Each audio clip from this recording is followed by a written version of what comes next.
Hey guys, welcome back to our YouTube channel Bong reaction. আমি চলে এসেছি নতুন একটা ভিডিও দেখার জন্য। অনেকদিন ধরে একটা ভিডিও দেখছিলাম, মানে ওয়ান টাইপ অফ ভিডিও দেখছিলাম না আমরা, তাই রিয়া বললো যে আমাকে যে এই টাইপের ভিডিও দেখতে ইচ্ছা হচ্ছে, তাই ভাবলাম নিয়ে আসি। তো ভিডিওটা কি তুমি বলে দাও? ভিডিওটা হচ্ছে রিমেক, একদম মানে কপি বলতে পারো বা রিমেক বলতে পারো, যা ইচ্ছা সেটা বলতে পারো। একই গান কতবার কপি হয়েছে বা একই মুভি, ভারতের মুভি বাংলাদেশে কপি বা বাংলাদেশের মুভি ভারতে কপি। তো আজকে এরকম টপিকে আরেকটা ভিডিও দেখতে বসে পড়েছি, যেখানে আমাদের শাবনূর আপু আছে। এর মধ্যে হাতি ঘোড়া কি আছে, হাতি ঘোড়া কি আছে জানি না, জাস্ট টাইটেলটা পড়েছি, পড়ে বুঝে গেছি আমরা যে টাইপের ভিডিও চাইছি সেরকম ভিডিও একটা। তো বেশি দেরি না করে দেখে নেব।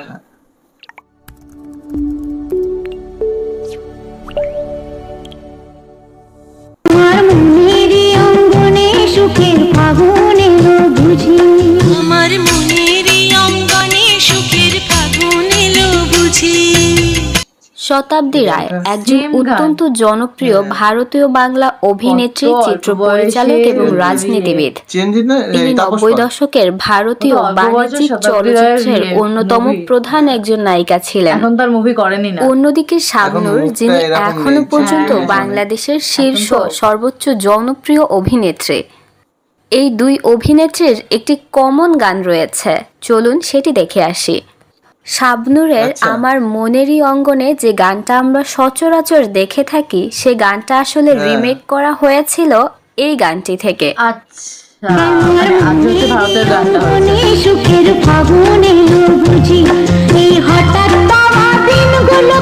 অর্থাৎ শতাব্দী রায়ের আমার মনেরই অঙ্গনে গানটি নির্মাণ করা হয় প্রথম, এরপরই এই গানটা দেখে তৈরি করা হয় শাবনূরের আমার মনেরই অঙ্গনে গানটি। আমার মনেরই অঙ্গনে সুখের ফাগুন এলো বুঝি।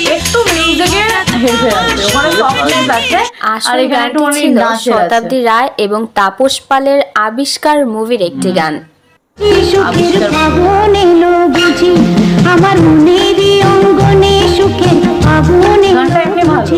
অন্যদিকে রিয়াজ এবং শাবনূরের এই গানটি ছিল তাদের বস্তির মেয়ে মুভির একটি গান।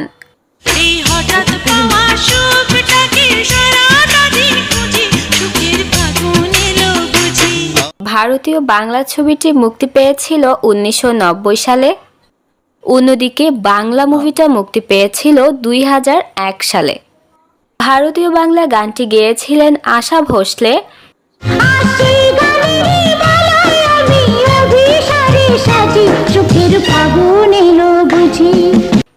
এবং বাংলা গানটি গেয়েছিলেন এন্ড্রু কিশোর এবং রুনা লায়লা।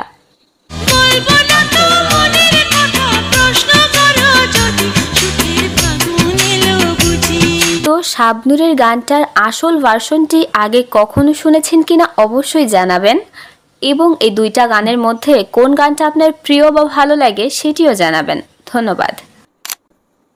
আমার দুটো গানই একই রকমই লেগেছে, শুধু মিউজিকটা মিউজিকটা হেরফের আছে আর কণ্ঠ মিউজিকটা তো একই রকমই, শুধু একটু চেঞ্জেস। এখানে একটু নাচের টাইপ অফ যেটা শাবনূরের মুভিটাতে আছে, বস্তির মেয়ে না বস্তির ছেলে, যাই হোক বস্তির মেয়ে। তো হ্যাঁ, তো ওই গানটাতে একটু নাচের জন্য একটুখানি বেশি মিউজিক রয়েছে, আর এখানে একটু সফটনেস আছে, ব্যাস। বাদ বাকি সেমই লাগলো, দুজনেরই গানের গলা খুব সুন্দর। এই গানটা শুনতাম যখন কিছু কিছু সিনে আমরা এই গানটা শুনেছি, মানে শাবনূরের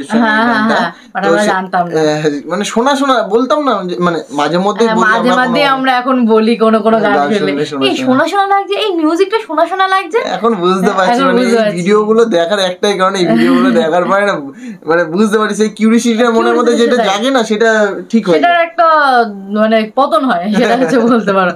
এটা একটা ঠিক কথা, মানে অবভিয়াসলি আমাদের একটা কিউরিওসিটি জাগে, আর সেটা যেন এত ডিস্টার্ব লাগে নিজেকে যখন এই ধরনের ভিডিও দেখি না, তখন মনে হয় নিজের ভেতর তো সেগুলো ক্লিয়ার হয়ে যায়। ওই জন্য এই ধরনের ভিডিও দেখা, আর তোমরাও খুব পছন্দ করো অবশ্য দেখতে। তোমাদের হ্যাঁ একদম ভিডিওটা খুব ছোট ছোট। তোমাদের কোন গানটা বেশি ভালো লেগেছে, বা দুটো মুভি দেখেছো কিনা, কোন মুভিটা বেশি ভালো লেগেছে, কোন মুভির গানটা ভালো লাগে, সেটা কমেন্ট বক্সে লিখে ফেলো। আর ভালো লাগলে লাইক শেয়ার করবে, বেশি বেশি করে শেয়ার করো, কারণ শেয়ারটা তোমরা একটু কমিয়ে দিয়েছো করা। সাবস্ক্রাইব করো কমিয়ে দিয়েছো। অনেকে আছে তোমরা দেখো ভিডিও বাট সাবস্ক্রাইব করো একদম, তোমরা এখন সাবস্ক্রাইব করো না কেন আমি বুঝতে পারি না। তোমাদের পছন্দের ভিডিও আসছে না বলে সাবস্ক্রাইব করছো না, তাহলে কি মনের পছন্দের ভিডিও সেটা কমেন্ট করে বলো, আমরা নিয়ে চলে আসবো। তো যাই হোক, চলো এই ভিডিওটা এখানে শেষ করতে, দেখা হবে নেক্সট ভিডিওতে। ততক্ষণের জন্য টাটা।